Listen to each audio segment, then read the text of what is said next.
Good evening and welcome, everybody. Thanks for taking the time out of your night to join us for tonight's public hearing. This is a hearing for an EGLE application received for a permanent open pile dock, a permanent boat hoist, and dredge on Lake Charlevoix. Project location is in Hayes Township, Charlevoix County. My name is Ryan Blazik. I'm with EGLE's Environmental Support Division. I'm just going to be the moderator for tonight's hearing. So I'll be going through a couple things here first before we get started. First thing is our agenda. This is what we're going to be going through tonight. We're going to start off with the introduction that we're doing right now.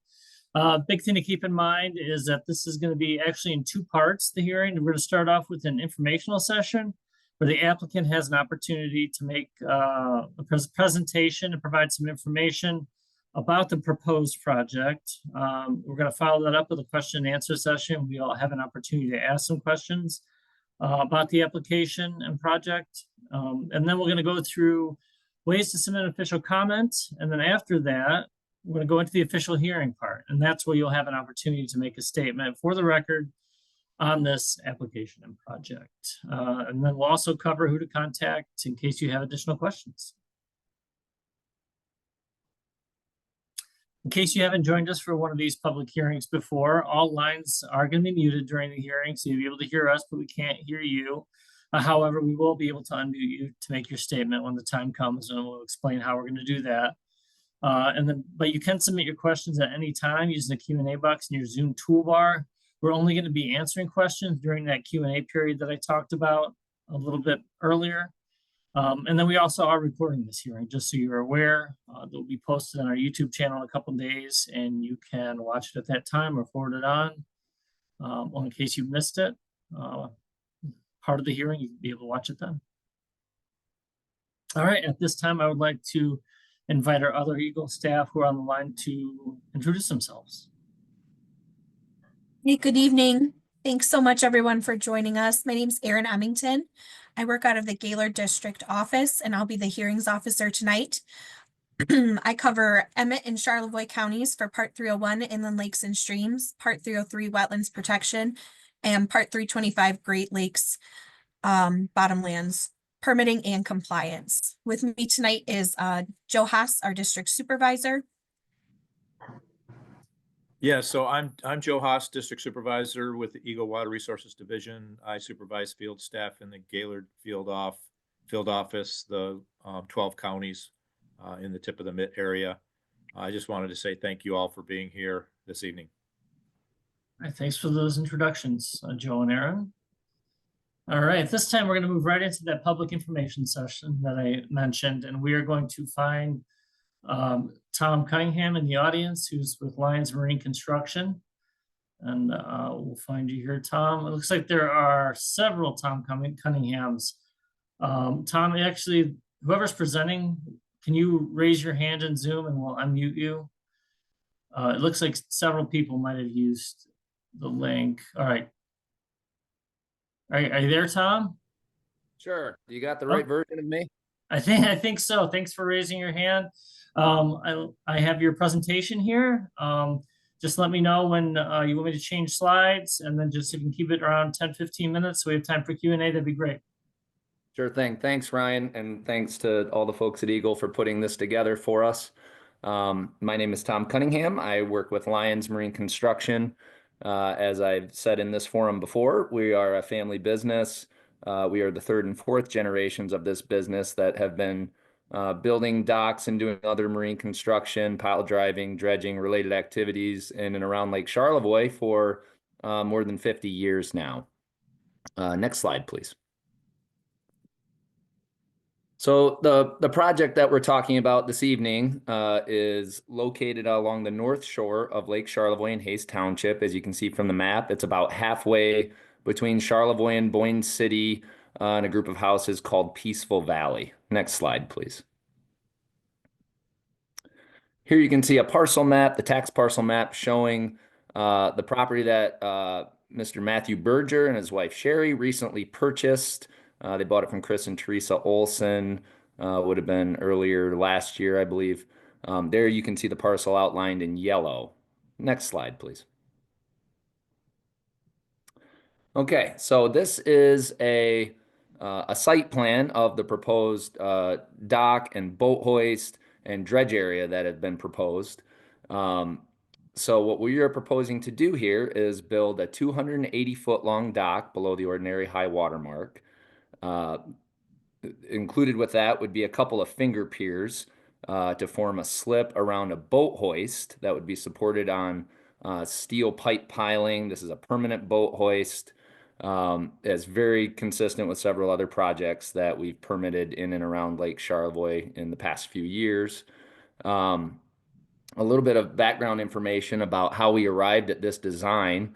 Number one, this conforms with EGLE recommendations or best practices for dock configuration. So if you read EGLE's minor permitting criteria, if you were to center the dock within the property, then this would be the shape that would be preferred for creating a sort of a slip and being able to access a boat from three sides that rests in a boat hoist.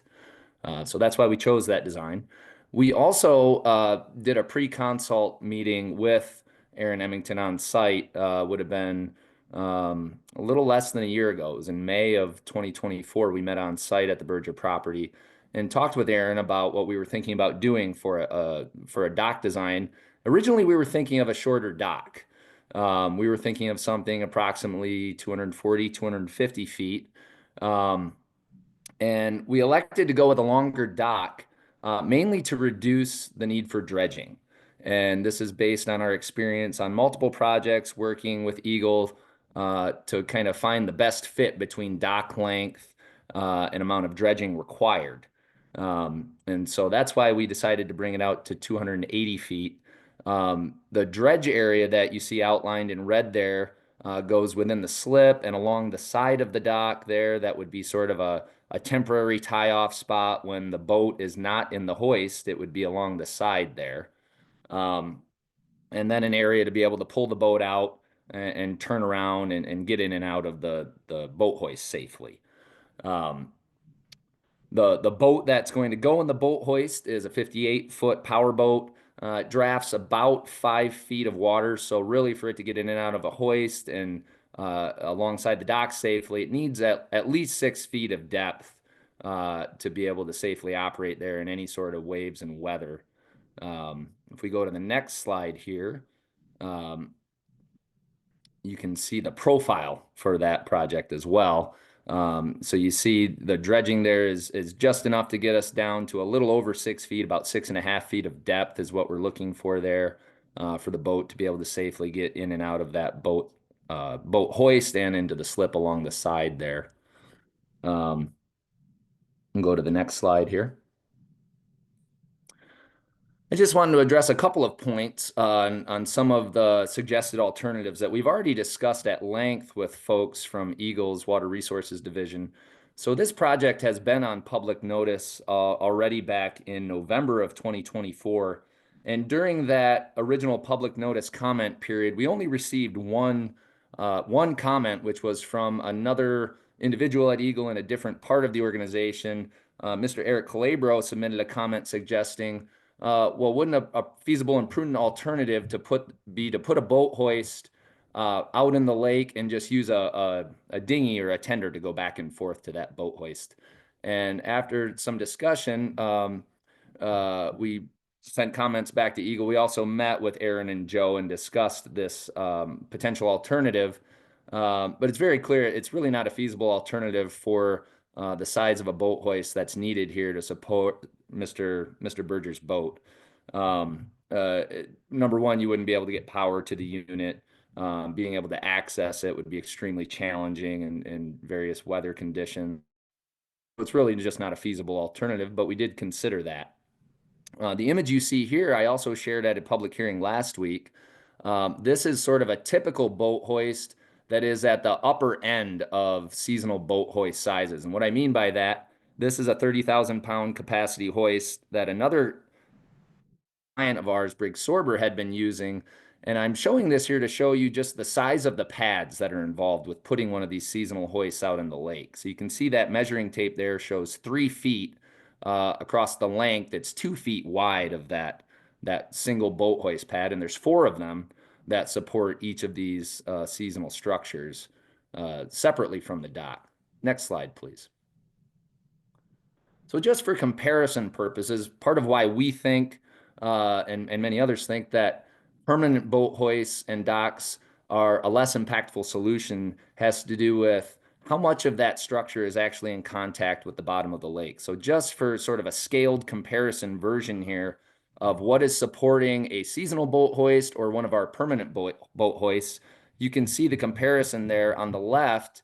A seasonal boat hoist, just the pads on that one for a smaller capacity boat hoist than what Mr. Berger would need, takes up 24 square feet of the lake bottom, as opposed to 4 of our steel pipe piling, which takes up approximately 2.5 square feet. If you compare number of piling to a single pad of that boat hoist, you could fit 6 piling in the same footprint of a single pad of that boat hoist. And so just to go through some of the math here, a seasonal boat hoist has almost 10 times as much structure in contact with the bottom of the lake compared to a permanent boat hoist. And in fact, if you add up the entire square footage of all the piling for this proposed project that would be in contact for Mr. Berger's entire project, would be 27 square feet in total in contact with the bottom of the lake. Now, also, we consider sort of putting in and pulling out boat hoists as being another very impactful activity to the lake bottom and the environment. So typically these boat hoists are put in the spring during the months of May, or often into June and July as demand is increased for them. So that sediment disturbance is happening twice per year on install and removal. And then if we consider how they support the bottom of these pads, they're often laid on pallets or pieces of plywood, which increase that square footage of lake bottom that's in contact considerably. So if we thought about over the, say, a 40-year lifespan for a dock, that's almost 800 times more sediment disturbance from that seasonal structure being pulled in and out every year with that boat hoist, just compared to our permanent boat hoist solution there. So again, that's why we think this is a much more prudent and feasible option for how Mr. Berger can safely moor his boat at his property in his riparian interest area. Next slide, please. Another thing to consider about this location is there is a significant amount of wind and weather that happens along the north shore of Lake Charlevoix. And as an example, about 700 yards to the east of this location is an example of a seasonal dock that completely failed in June of last year. So this was approximately a 230-foot dock that had been installed as they do every year. And one weather event did what you see in the picture here, put pieces of the dock everywhere. Thankfully, their boat was not moored at the dock when this happened. But if it had, then you can imagine there would have been significant damage to the owner's boats as well. So this not only is creating additional negative impact to the environment with all of these pieces of the dock being strewn about and dragged through the lake bottom as they would have to be put back together. There's also navigational hazards presented here. If this happens overnight and somebody's coming through, you would have no idea that these pieces of structure are where they are. So again, another reason why we don't think seasonal docks are a feasible solution at this particular location for Mr. Berger's project. Next slide, please. So to give you some perspective on other docks in the area, so on your left, you can see the Berger property with a white line extending that to scale is approximately 280 feet. And this is to compare sort of historical dock usage in the area. So you can see as we're zoomed out here, there's other docks in the area that extend well beyond 300 and 400 feet. We came up with this proposed dock length of 280 feet as it lines up with the line of navigation between the adjacent properties as far as they would be needing to go out, right, for lower water levels. This image is from 2014 when we had lower water levels in the Great Lakes. Next slide, please. Here you can see a bit more zoomed in version of that same image showing you that line between the two adjacent docks. So you can see Mr. Berger's proposed dock wouldn't extend any farther out than other docks in the immediate area. And And we think that's a pretty reasonable length for doing what he's trying to do here, to be able to safely moor and navigate property, as well as swim off the dock as well. Next slide, please. And one of the last things I want to show you and share with you is a higher level photo of, again, that north shore of Lake Charlevoix. You can see the Berger property as a little yellow line off to the right there, and there is a marker pin there for the address.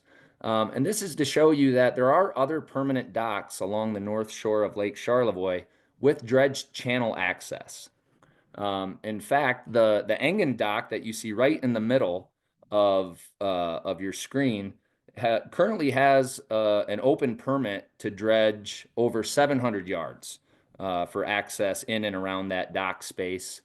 The one you see further off to the left there, a recently expired permit that just closed this year, was for a volume of 1,997 cubic yards of material that was permitted to be removed there. What you can't see on this screen, just off to your right, in Horton Bay is the Horton Bay Club Marina. They are currently permitted for nearly 5,000 yards of maintenance dredging at their location in and around their marina space. There's several other locations in this area of Lake Charlevoix that also have open dredge permits. So just what would be sort of across the lake on the bottom of your screen that's not quite visible, at the Langdon property, they're currently permitted for over 300 yards of dredging. Further to the west, there's another property that also is currently permitted for dredging close to 500 yards over the life of the permit. Again, this is not inconsistent with other activities that have been permitted in and around the area.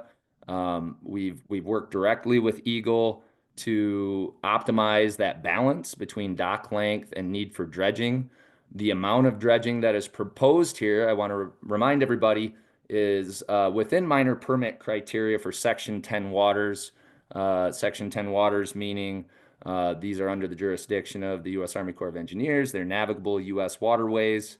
So most of the aspects of this project are consistent with other uses. So thank you for your time, and I guess we'll move to the next portion here.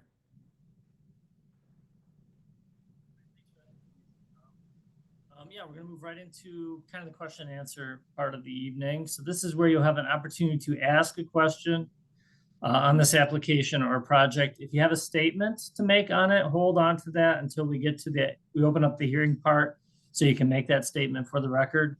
But if you do have a question, you can submit your question using the Q&A box in your Zoom toolbar. You see that at the bottom of your screen.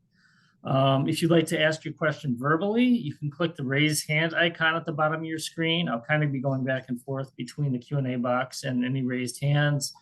If you have anyone on the phone, if you're a phone-in caller and you have a question, you can type #2. What that will do is it'll raise your hand in Zoom, and then we'll call on you using the last 4 digits of your phone number. So with that, I'm going to start off with a couple typed in questions, and then I'll look to see what we have as far as raised hands. First question: What does the 10 feet of dock above the ordinary OHWM, ordinary high water mark, look like? I guess I'm not sure. Are you the type of dock, Luann, or maybe provide some additional information on what you're looking for specifically would be great in your question, or if you could please raise your hand and provide some clarification. Unless Aaron or Joe, do you know what you might be asking specifically? Okay. All right. So we will move on. Has Hayes Township zoning permit been sought and granted? Is that something that you're aware of, Aaron? I am not aware of whether that has been sought or granted. No. I know that we didn't receive comments from Hayes Township zoning on the public notice. But beyond that, I'm not sure. All right. Is that something you're familiar with, Tom? As far as I'm aware, zoning permit is not required to install a permanent dock in Hayes Township. Okay, thank you. Does it provide a block or retaining wall against the shore? Assuming the dock installation, I'm assuming.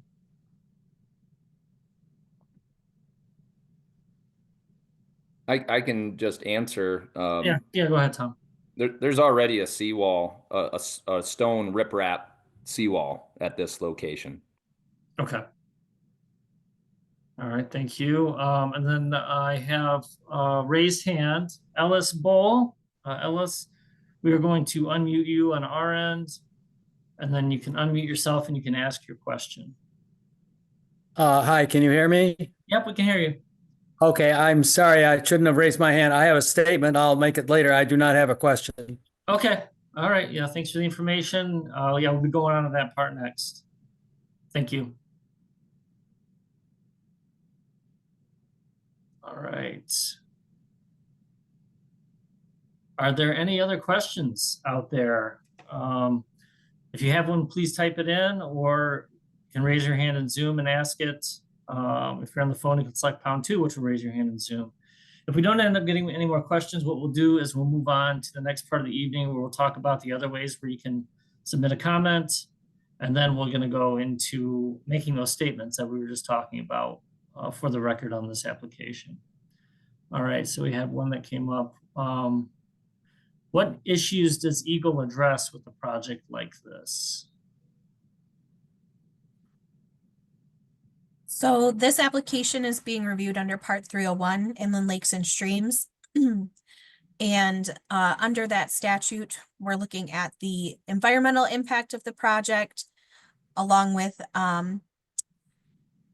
impacts to riparian rights, navigation, neighboring property owners. And we're looking at both the initial construction and then long-term impacts with this type of project. All right, thanks for that question and for the answer, Aaron. What is meant by dredge channel access? And is there a dredge channel with this project? I don't know if we would start off with that, Aaron, and then pass it to Tom if needed, I guess. Yeah, so I guess my thought is the dredge channel access, the other permanent pier further to the west that was referenced has a dredge channel along the entire, I think it's the east side of the dock.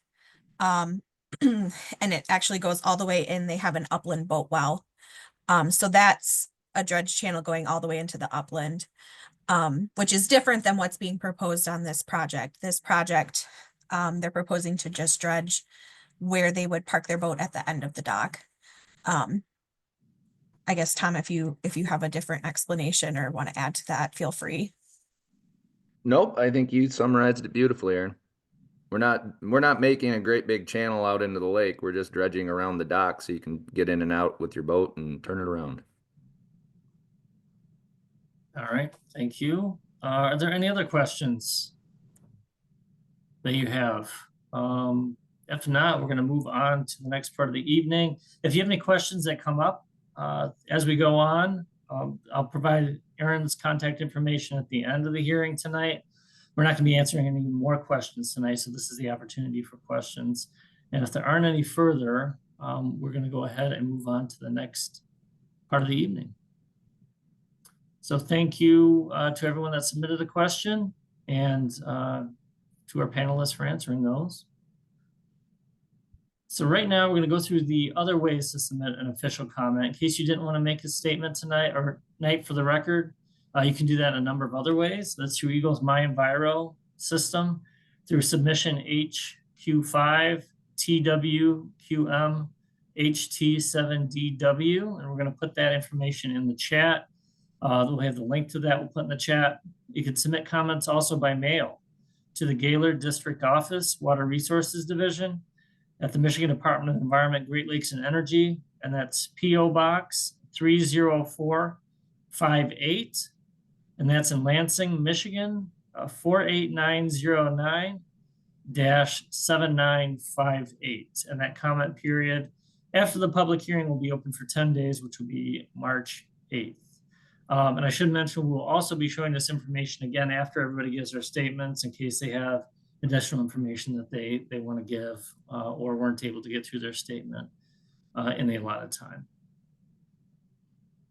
All right, so at this point, I would like to invite Aaron to read the opening statement and kick things off. Thanks, Ryan. Good evening, everyone. My name is Erin Emmington. I'm the district representative in the Water Resource Division of the Michigan Department of Environment, Great Lakes, and Energy, or EGLE. I will be serving as the hearings officer for this public hearing on EGLE submission number HQ5-TWQM-HT7DW. With me tonight is Joe Haas, District Supervisor for the Gaylord District Office. And tonight, I will begin with some background information about why we were here. I will then describe the purpose of the hearing and how your comments will be used. Following that, I will outline the procedures under which we will take your comments and then describe what will happen after tonight's hearing. It will then be time for you to provide comments, and we will spend a majority of the time tonight listening to those comments. At the end of the hearing, I will read the closing statement. The Water Resource Division is responsible for administering a variety of programs that help protect inland lakes and streams, wetlands, floodplains, sand dunes, and the Great Lakes. These programs regulate certain activities, such as dredging or filling a lake, stream, or wetland, constructing a dam, constructing a marina, placing shore protection or constructing docks, and building in a designated critical sand dune area, wetland, or floodplain. The law governing those responsibilities is the Natural Resources and Environmental Protection Act, 1994, PA 451, as amended, or Act 451. We are here tonight because Matthew Berger has proposed the following: to construct a 280-foot long by 6-foot wide permanent open pile dock with a 26-foot long by 6-foot wide finger pier and a 66-foot long by 6-foot wide finger pier, to install 4 mooring pilings, to install a 20-foot long by 24-foot wide permanent boat hoist, and to dredge 498 cubic yards from a 0.17 acre area for dockage, navigation, and swim access. In order for a permit to be granted, EGLE must find that the proposed activities described in the public notice meet certain criteria set by Part 301, Inland Lakes and Streams of Act 451. In general, we must consider the effect of the proposed project on the lake. When reviewing an application for a permit under the provisions of Part 301 of Act 451, EGLE is charged to make the following considerations as required by Section 30106 of Part 301. First, the department shall issue a permit if it finds that the structure or project will not adversely affect the public trust or riparian rights. Second, the department shall not grant a permit if the proposed structure or project will unlawfully impair or destroy any of the waters or other natural resources of the state. The purpose of tonight's hearing is to give anyone interested in Matthew Berger's project an opportunity to provide information that EGLE can use in making the decision whether or not to issue a permit. Please recognize that EGLE can only use the information you provide if it relates to the criteria that EGLE must use in making a decision. Some of you may simply want to express your support or opposition to the project. We will be happy to make note of your position, but please understand that EGLE is, by law, not allowed to base our decision on whether or not there is widespread support or opposition to the project. In just a moment, I will outline the procedures we will use for taking your comments. But before I do so, I need to mention that the notice of this hearing was published in the Petoskey News Review on January 28th of 2025. As we discussed at the beginning of the informational session, if you have a comment to provide, please raise your hand in the Zoom toolbar. To ensure that the hearing is conducted in a fair manner, we will follow these steps. First, the applicant or their consultant has already had an opportunity to describe the proposed project. Second, we will then call on those who have indicated in their registration that they would like to speak. After that, We will call on all those that raise their hand in the Zoom toolbar that they would like to make a comment if they haven't already been called upon. As a reminder, if you are participating in this hearing via telephone only, follow the directions of the moderator on how to identify that you would like to make a comment. You may also submit your comments to EGLE via My Enviro portal, email, or US mail. When all the comments have been completed, we will ask if anyone else would like to make a statement. When your name is called, your microphone will be unmuted. As you begin your comments, please state your name and any group or association you may represent. Each person will be given 4 minutes to make their comments. We will indicate to you when you have 1 minute left. Please begin wrapping up your comments and end within the allotted time. If needed, we will indicate when your time has ended. We ask that everyone be courteous and respectful to one another tonight. Please also recognize that EGLE staff is here tonight to provide a fair opportunity for you to express your comments on the proposed project and to listen to those comments. This hearing is being recorded, and your comments will be a part of the information EGLE will consider in making its decision on whether or not to issue a permit on the proposed project. The public comment period for this public hearing is open for 10 days from the date of this hearing, ending on March 8th, 2025. Additional information and comments submitted in writing during the 10-day public comment period will also be considered in EGLE's decision. Following the close of the public comment period, EGLE will make a decision to either issue a permit for the project as proposed, issue a permit for the project with modifications, or send a letter of denial. You may find out what the decision is by checking the EGLE My Enviro portal website and searching for the application number, HQ5-TWQM-HT7DW. Thank you for your attention. We will begin calling the names of those that have indicated that they would like to make a statement. Yeah, many thanks for reading that, Aaron. As Aaron mentioned, everybody will have 4 minutes each. A couple of quick things first, though. It's going to be one comment per person. So each person will have 4 minutes to make their comment. You'll see a countdown timer counting down from 4 minutes, so you know how much time you have. And then when you have 1 minute left, you will hear this sound so that you'll know how much time where you're at. If there's somebody else on the line when you're called on that would like to make a comment, it is one comment per person. So if there's someone else there on the line that wants to make a comment, just let me know after you're making your comment and we'll let them go next. And with that, like Aaron mentioned, I have a list of names during registration that indicated they want to make a comment. And then after that list, we'll go through the raised hands. If you're on the phone, you can select #2 and that will raise your hand in Zoom. But I have a list of 3 names: Luann Kozma, Tom Darnton, and then Jim Rudolph. So we're going to start in that order. Luann Kozma, we are going to unmute you, and then you'll have a chance to make your statement. Hi, can you hear me? Yep, we can hear you, Luann. You can begin when you're ready. Good evening, Luann Cosmo. Thank you for holding this hearing and thanks for the information. The following are my own comments. I live on Lake Charlevoix in Hayes Township. I appreciate my riparian rights, and I know that I do not own the waters in the lake. I share it with the public at large, and that I can't unreasonably interfere with the public's right to use the lake.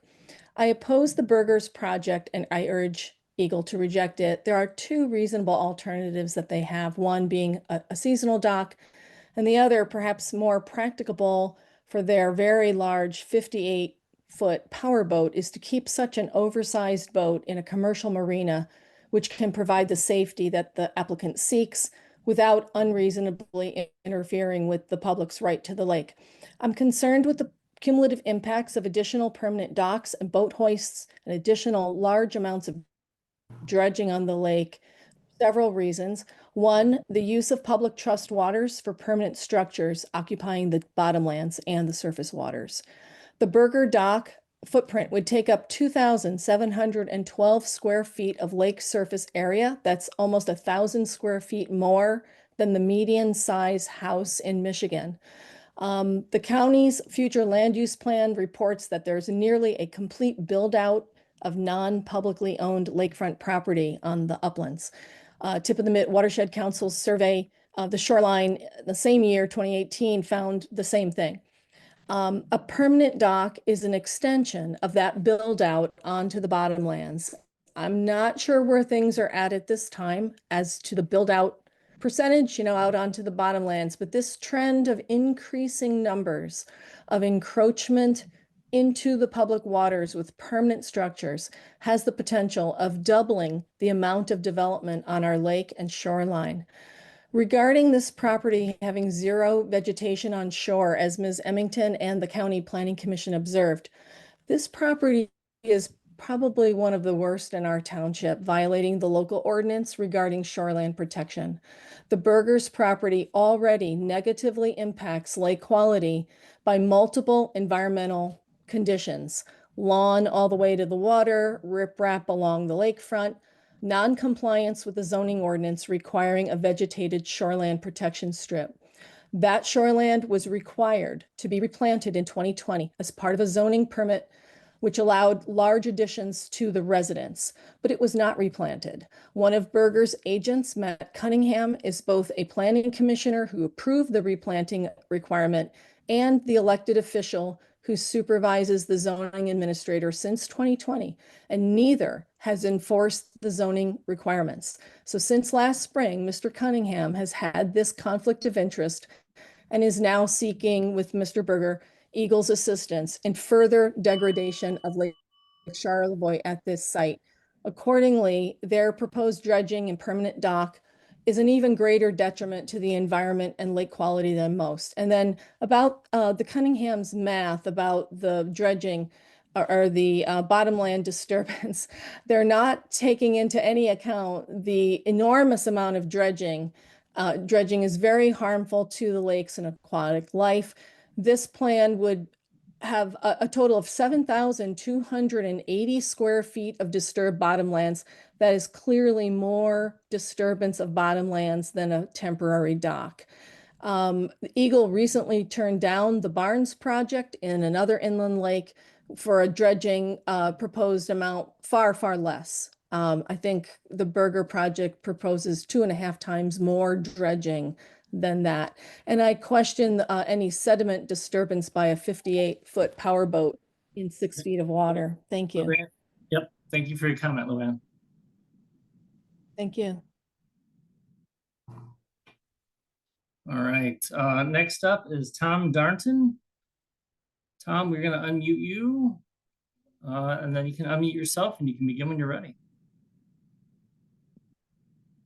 Are you there, Tom? I'm here. Is the audio working? Yep, it's working great. Okay, all right. So I am speaking this evening as a riparian property owner. I am also the president of the Lake Charlevoix Association and Tip of the Mitt Watershed Council, but I am not speaking for either of those organizations this evening. There is nothing about this project that benefits the lake or the larger community. And, there just isn't any way of getting around that fact. It is to benefit the riparian owner. At some point here on Lake Charlevoix, we have got to begin to think about the scale of things. Some of you may know that one of the reasons why we have so many permanent docks around this lake is we litigated this issue and lost it. And what has happened since that time is that they are proliferating. I don't have a lot of disagreement with the Cunningham's point about the benefit of a permanent dock over a seasonal dock. We've been putting seasonal docks in and out. There's no doubt that we stir things up when we do that. That it is on a much smaller scale. And the other thing is our dock is only out 3 months out of the year. Take away the ice, the frozen period, there are still several months of the year when the lake is quiet and peaceful. And in the spring and the fall, it is not possible to kayak along the shore of Lake Charlevoix any longer because there are these permanent docks everywhere. I'm,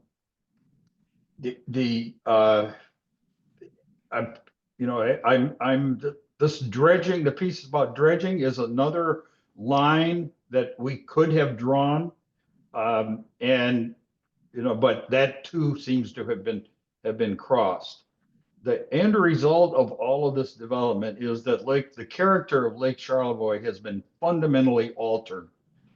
When I was a child, a 10-year-old could sail a 350-pound wooden boat that was 10 feet long back and forth across the west end of Lake Charlevoix on a Saturday afternoon and be perfectly safe and comfortable.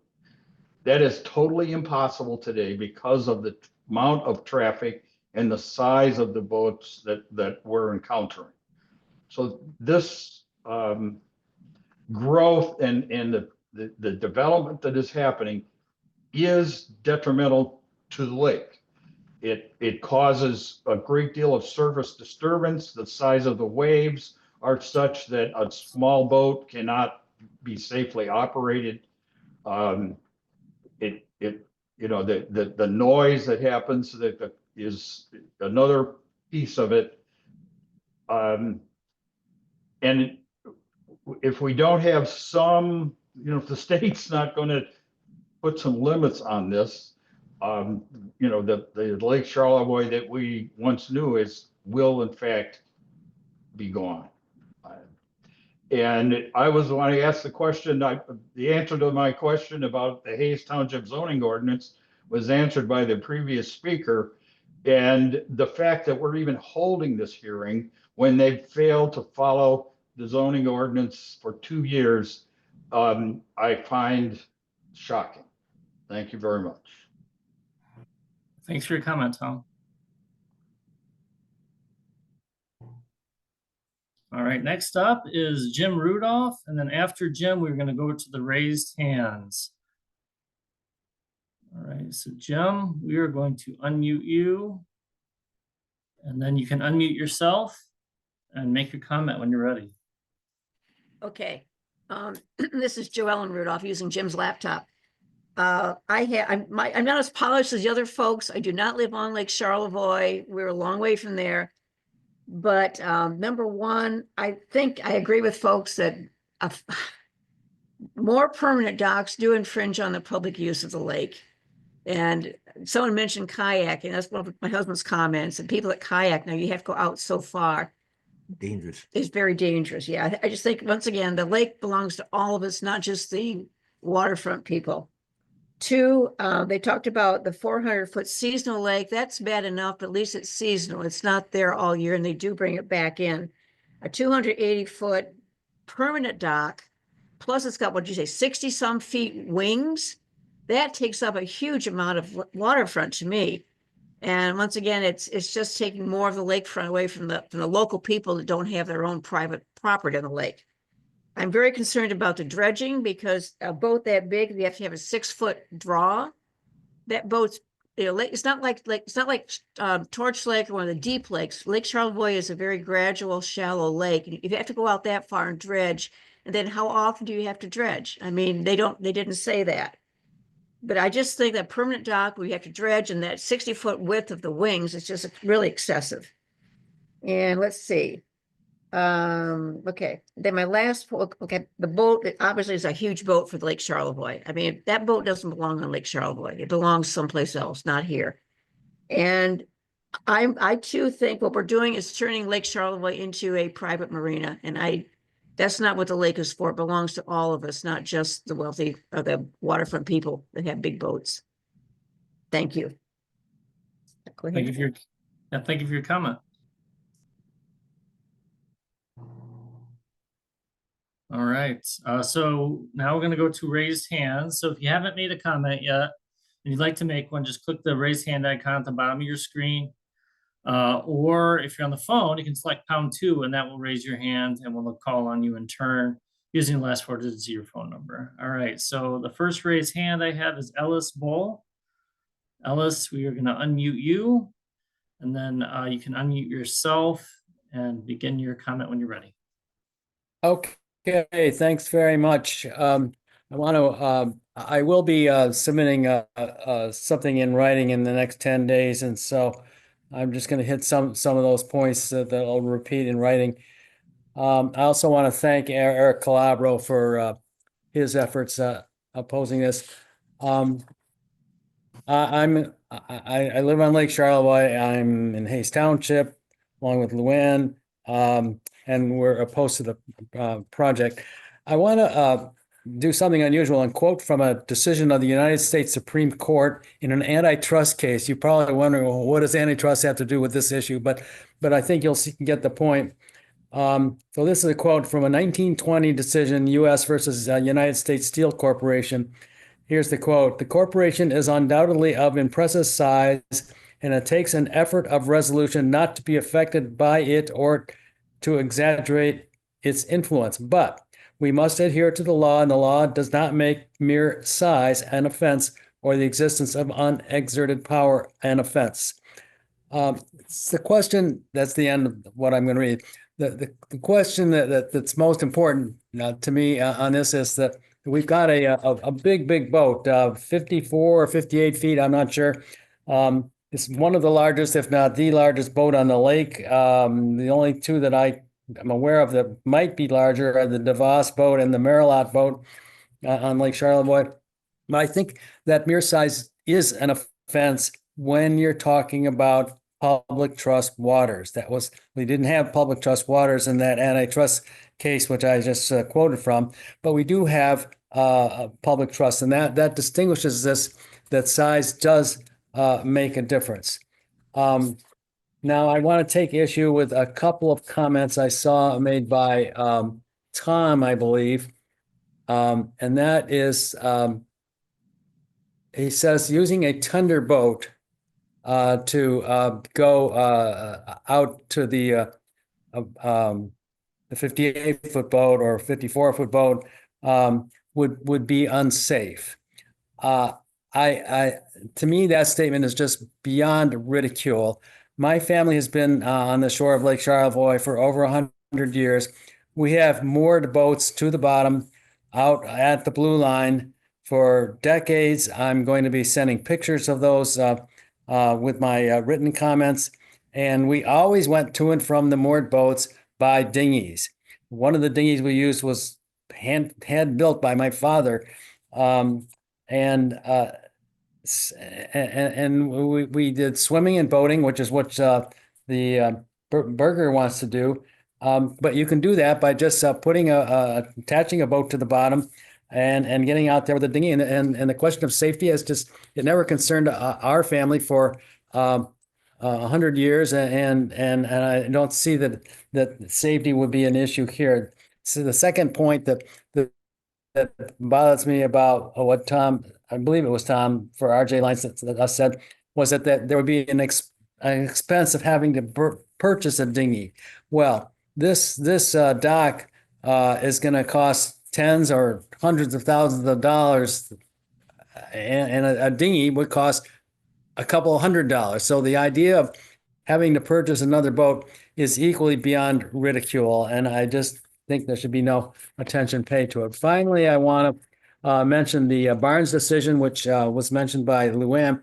I would like to hear from Tom. I know I don't expect you're a lawyer, but I still would like to hear from you how this dock and dredge would stand up to the decision of the ALJ in the Barnes case, and I'll stop there. All right, thanks. Thanks for your comment. And like I mentioned, it sounds like you have additional comments you'll be submitting. We'll provide the information on doing that a little bit later here. Is there anybody else on the line who would like to make a comment who has not yet made a comment yet? You can either do that by hitting the raise hand icon at the bottom of your screen, or if you're on the phone, by selecting #2. It looks like Sophie Buckholz. Sophie, we are going to unmute you, and then you'll be able to unmute yourself and make your comment. Hi there, good evening. My name is Sophie Buchholz, and I'm with LTBB as the Great Lakes Policy Specialist. I'm concerned with approving this permit because of the decreased access to fishing and the impact of dredging.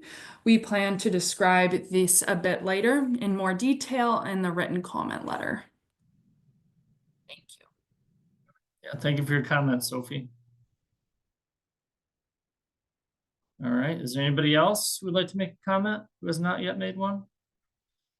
All right, if we don't have any other raised hands, what we'll end up doing is closing out of this part of the hearing, going through those other ways to submit a comment, and then if you have any additional questions, we're going to be providing Aaron's contact information. So I'm not seeing any other raised hands. So Aaron, you want to read the closing statement for us tonight?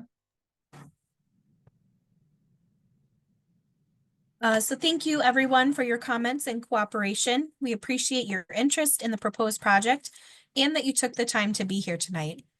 As indicated at the beginning of the hearing, you may submit additional written comments until March 8th, 2025. Following the close of the public comment period, we will consider all comments received and make a decision on the proposed project. Just to remind those that may still want to submit a comment, comments can be submitted via My Enviro portal, email, or US mail. The hearing is now closed. Thank you again. All right, many thanks, Aaron. As mentioned, one of the ways is through the My Enviro system. So we're putting that in the chat again, or by mail, and I'll read this off in case anyone on the phone needs the information. The mailing address is Gaylor District Office, Water Resources Division, the Michigan Department of Environment, Great Lakes and Energy. And the post office box is P.O. Box 30458, Lansing, Michigan, 48909-7958. And again, the comment period is open until March 8th. All right, and then in case you have additional questions, you can contact Aaron Emmington or Joe Haas. Aaron's contact info or phone number is 989-619-8519, or you can contact Aaron by email at emingtone@michigan.gov. And again, that's Emmington, E-M-I-N-G-T-O-N-E @michigan.gov. Or you can contact Joe Haas, District Supervisor, at 989-330-9252, or by email at haasj1, and that's HAASJ, the number 1, at michigan.gov, at michigan.gov. So with that, I'm wondering if you have any closing comments for us, Joel. Oh, I would just thank everybody for taking the time to be actively involved in this hearing. We appreciate your comments and your cooperation. All right, thanks, Joe and Aaron and our panelists, and for all of you for being part of this hearing. Last thing I'll just leave you with is just a reminder that this hearing was recorded, and we're going to be putting a closed caption version of that on our YouTube channel in a couple of days, so you can catch it then. With that, have a great rest of your evening, and thanks for joining us.